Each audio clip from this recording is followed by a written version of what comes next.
What does your Snapchat score mean? Hello guys, welcome back to our channel App Guide. In today's video, we're going to be discussing what does our Snapchat score mean on Snapchat. So make sure to watch the video till the end.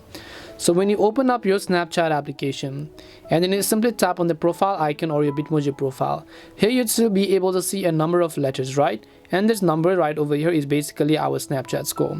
So what do our Snapchat score mean? Well, Snapchat score is basically the number of snaps that you have exchanged on Snapchat, whether it be the number of snaps that you received or that you have sent. It is a total number combined and it is basically called Snapchat score, or in other words, it is called Snap score.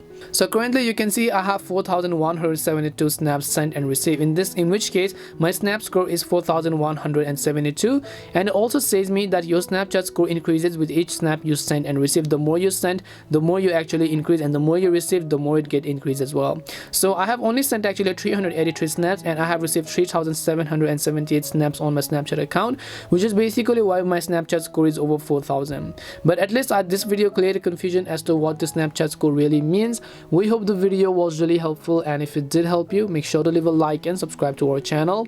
If you have any more questions, then feel free to leave them down. Thank you very much for watching and see you in the next video.